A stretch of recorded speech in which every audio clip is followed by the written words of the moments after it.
لِلشُّبَّانِ خَيْرًا. Prophet ﷺ said that I am making a will to you people that think good of your youth.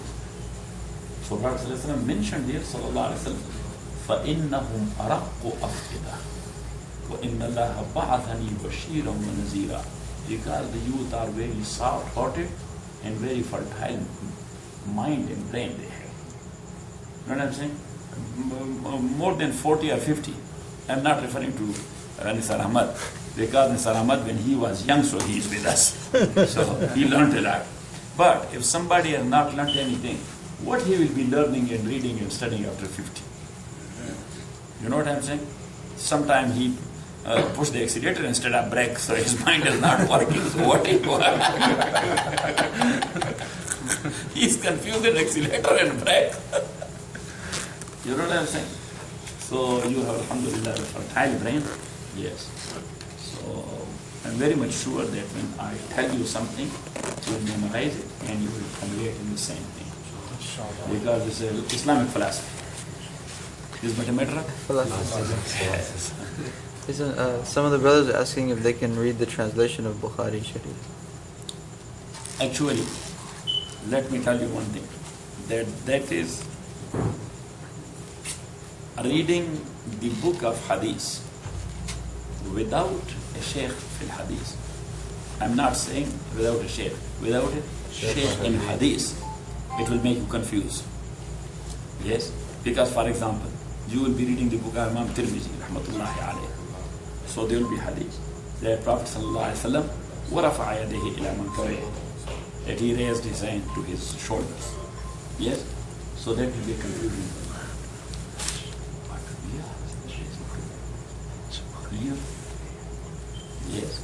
Because it means that what is the base of your practice in prayer, the same hadith, maybe that will not in the book of Imam Tirmidhi. That will be in the book of Imam Abu Dawood. You know what I'm saying?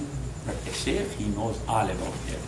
And he knows the status of each and every hadith. That what is the position of this hadith and what is the position of this hadith. Why we are giving priority to this hadith over that one. Yeah? They don't deny that this is not a hadith, but they are giving reason for priority, that why we are giving reason. As these brothers who are used to our durus, so you are telling them that what Imam Shafi said, rahmatullahi alayhi, that based on such and such hadith. Yes, but what Imam Abu Hanifa said, that based on such and such hadith. Now what is the actual position of the hadith of Imam Shafi, rahmatullahi alayhi? Yes, like as you know that I mentioned here, that this is hadith, that Rasulullah sallallahu alayhi wa sallam, Jabir ibn Abdullah says, that Rasulullah sallallahu alayhi wa sallam, he prayed 8 rakat tarawih. Yes? Got it? Yes. And then I said that there is a hadith, Ibn Abbas said that he prayed 20 rakat tarawih. Got it? Yes. But as I'm a student, I'm not a sheikh, but you call me a sheikh. But anyhow, may Allah subhanahu wa ta'ala keep me a student of Quran and Sunnah until my death. Amen. Because this will be, that will be a lucky thing for someone to be a student until his death. Because the moment somebody will think that now I am a alim or a sheikh or scholar, so it means that shaitan, he has taken him from the right path now. Because when he is a alim, he will never go to a book. He will never consult a book. He will be misleading himself and misleading others as well. That's why sometimes somebody asks me, so I say, inshallah, tomorrow I will tell you. Yes, because I will go to my grave and Allah subhanahu wa ta'ala will ask me all about that. And a student of Imam Abu Hanifa, his name is Hassan ibn Ziyad. He is a very great faqih, like Imam Abu Yusuf and Imam Muhammad. But even though in age he was bigger than them, Hassan ibn Ziyad, but his work is not compiled.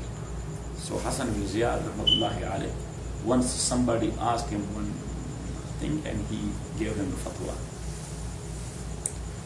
Then he was there, his student was pouring to him the water and he was making wuzu. So in wuzu, like somebody is lost. Yes, in wuzu, he stopped wuzu and so the student is Shaykh. Thing is okay? He said, oh, yes. Now a little while ago, somebody asked me a question, I gave fatwa. Now it came into my mind that fatwa was not right. And their fatwa will not stand still with that guy. He will tell it to other, then he will tell it to other. So it will get spread.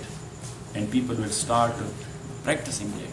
And that will go to my amal nama and to my personal record that he has given the fatwa.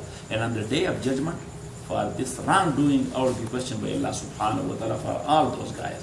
Because they will start practicing that Hassan ibn Ziyad has given fatwa. Because people follow ulama.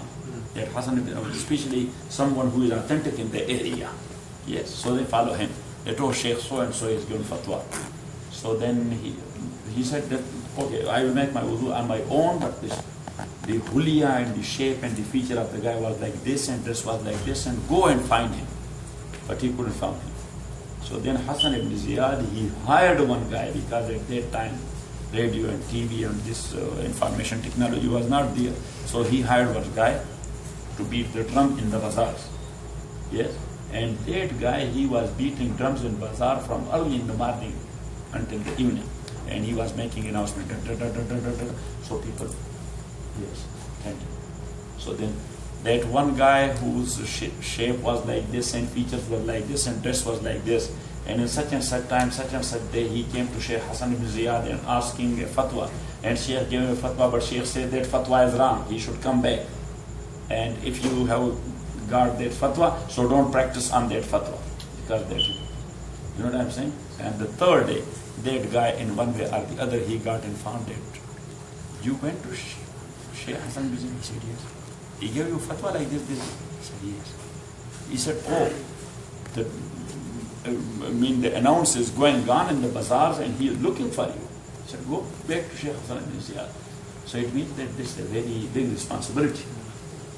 But I don't know that why we have become fearless. Everybody is giving fatwas. Because no fear of Allah is there. And Sahaba Rizwanullahi alayhim ajma'in, they were very careful in giving fatwa. They were trying to avoid giving fatwa. Even though they were great scholars. Abdullah ibn Abbas radiyallahu ta'ala, he is called Hibrul Ummah. Hibrul Ummah, the great scholar of Ummah. But once he was sitting there in masjid, so some guy came to him and asked him a fatwa. And at that time, his student, Shaykh Masruq, he was a tabi'i, he was not Sahabi. He was tabi'i, he was not Sahabi. He was there and his class was going on. He was teaching. Ibn Abbas he was sitting there studying something. His student, Shaykh Masruq, his class was going on. So he said to the guy, just go. Shaykh Masruq is teaching, sit there. When his dars is done, then students ask him questions. Yes? And he is taking general questions. Because some shaykh, he says that any question after lecture, he says something, any question. But some shaykh is very confined to the lecture. Yes, that any question about this subject. Yeah. So Shaykh Masruq, he was a little bit, yes, general. So he was taking general questions. So this guy asked him, so he gave him fatwa. So he came to Abdullah ibn Abbas. That Shaykh, he told me like this. So Ibn Abbas, he said, Ibn Abbas radiyallahu ta'ala, yes, that's right. If I was giving you a fatwa, this was the answer. I would have it. So he said, because he was a bidwan, someone Basgar. You know Basgar? A simple man from desert is bidwan. So the bidwan said that, Shaykh, why you sent me there?